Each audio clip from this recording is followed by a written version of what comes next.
Insulin is not dangerous. Misunderstanding insulin is where the danger lies. So if you're living with diabetes and you're still guessing your insulin doses, this video could actually change your whole life.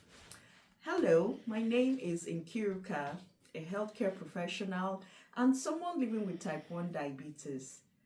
And let me tell you this clearly, insulin is not a punishment. It's a life-saving therapy for persons living with diabetes. But without proper education, it can feel confusing, frustrating, and even dangerous. Now let's move on to understand insulin better, where I'm going to use the everyday language. So here I'm going to talk about what insulin really does. Insulin is a hormone, or you could call it a protein, that helps to move glucose from your bloodstream into your cells for energy. Without insulin, glucose now begins to build up in your blood, and then your cells are starved of glucose, then complications begin.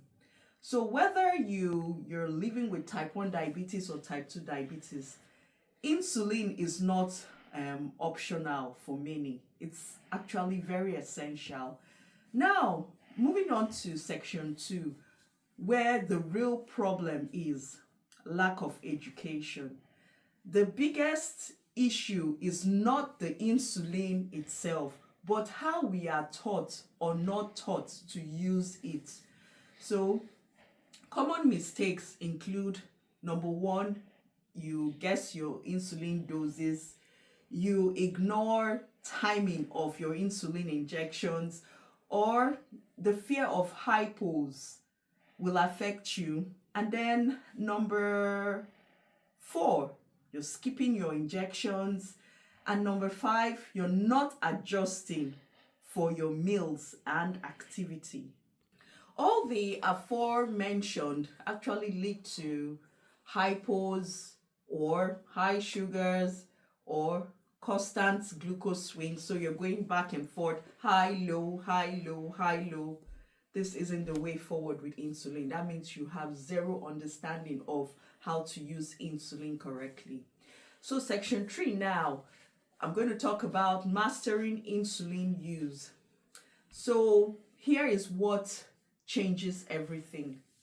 The first thing, understanding the type of insulin that you use.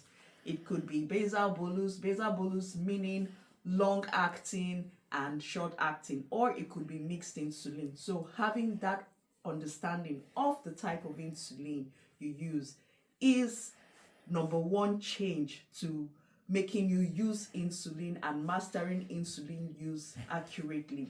Then number 2, timing your insulin correctly. Ideally, depending on the type of your insulin, you need to take your insulin 15 to 30 minutes before your meal, depending on the type of insulin that you use. And then number 3, learning your insulin to carb ratio. That is only when you are using the basal bolus insulin. What I mean here is using the long acting and the short acting together in combination. You cannot use mixed insulin to carb count. Avoid insulin stacking. I spoke about this in one of my videos where I talked about the risks associated with stacking insulin. So you need to understand the time of action for your insulin.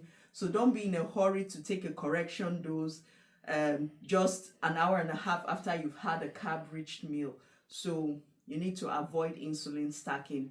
And then you need to also monitor your patterns, not just one single reading.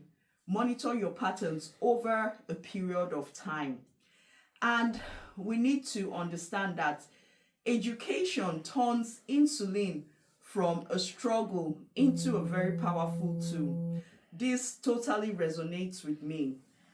So let's move on to the reality in low and medium income countries. So this is section 4. In many parts of the world, especially in across Africa, access to insulin education is quite limited. People are given insulin, but not the knowledge to use it safely. This was actually my story when I was diagnosed 38 years ago. I was just told, oh, you're going to be injecting insulin for the rest of your life. No one told me about hypos. I learned the hard way. It was after I had my first hypo that the doctors were like, oh, this is what we call a low blood sugar, also called hypoglycemia.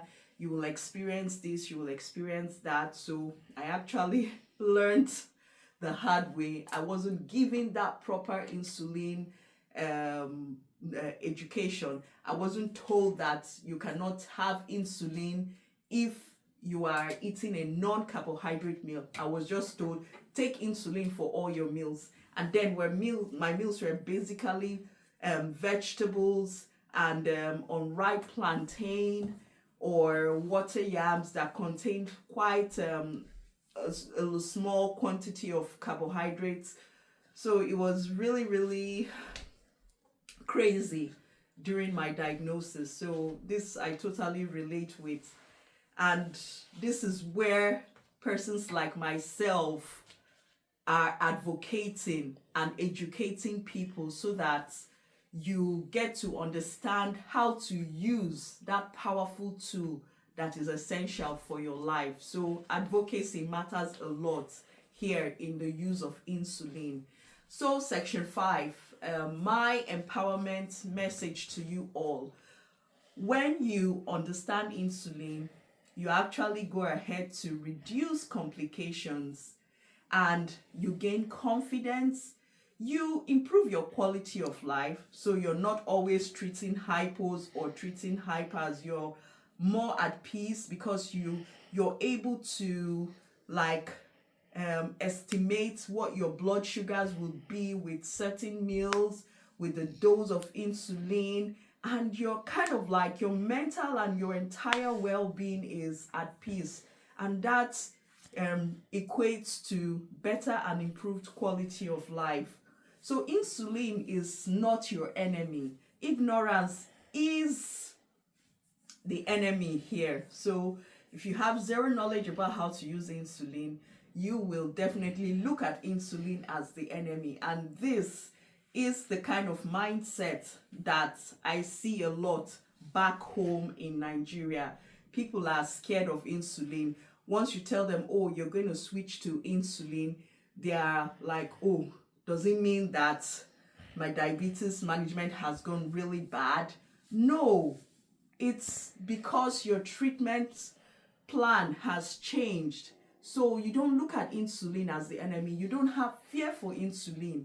Insulin is one of the greatest tools that has been invented by science to help us live better, close to what we used to be before diabetes. So it's not the enemy.